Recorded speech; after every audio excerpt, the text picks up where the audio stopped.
আষাঢ়ের সন্ধ্যায় আলোর মালায় সেজে উঠল ফালাকাটার বালা সুন্দর গ্রামের বকরিবাড়ি বাজার। কেন জানেন?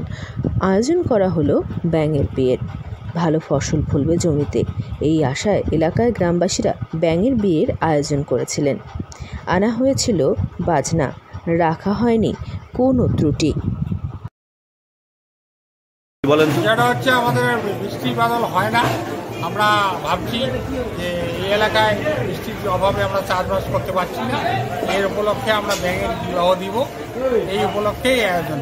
আমরা বেশ অনেক দিকেই করে আসছি, তো ব্যাঙের বিয়ে থেকে বৃষ্টি হয়, এটাই আশাপ্রদ করি, আশা আমাদের সম্পূর্ণ হয়েছে। এই উপলক্ষে আমরা এই ব্যাঙের বিয়েটা দিচ্ছি। আয়োজন দুটা মাত্রামাত্রিক ব্যাঙ ধরেছি, হ্যাঁ ধরে আসে, ওদেরকে আমরা সিঁদুর পড়াই দিয়ে বিবাহটা দেবো। তো এখান থেকে বাজনার তালে এলাকার মহিলারা ডুডুয়া নদী থেকে বিয়ের জল ভরতে গিয়েছিলেন। সাজানো হয় ছাদনাতলা।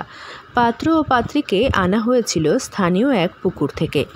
বিয়ের সকল নিয়ম পালন করা হয়। গ্রামের শিশু থেকে বৃদ্ধ সকলেই এই বিয়ে দেখার জন্য হাজির হয়েছিলেন। উদ্যোক্তা মাধবচন্দ্র রায় জানান, বেশ কিছুদিন থেকে বৃষ্টি না হওয়ায় কৃষকেরা ক্ষতির সম্মুখীন।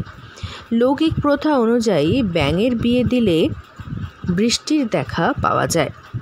এই বিশ্বাসকে পাথেয় করে গ্রামের বাসিন্দারা মিলে ব্যাঙের বিয়ের আয়োজন করা হয়েছিল।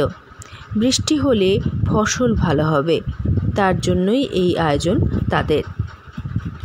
শুভ দৃষ্টি থেকে শুরু করে সিঁদুর দান সবই হলো এই বিয়েতে। বিশেষজ্ঞদের মতে ব্যাঙকে ধরা হয় প্রজননের প্রতীক হিসেবে। এর কারণ জীবজগতের আবির্ভাবের সূচনাকাল থেকে ব্যাঙের উপস্থিতি লক্ষ্য করা যায়। ব্যাঙ এমন একটি প্রাণী যে জলের মধ্যে ডিম পাড়ে, ডিম ফুটে ছোট ছোট ব্যাঙাচি জন্ম নেয় এবং তারপর সেই ব্যাঙাচি থেকে ব্যাঙের উৎপত্তি হয়ে তারা জল থেকে বেরিয়ে আসে সমতলে। এছাড়াও দেশ বিদেশের বিভিন্ন জায়গায় রয়েছে ব্যাঙের মূর্তি। শোনা গিয়েছে অনেক জায়গাতেই পুজো করা হয় ব্যাঙকে।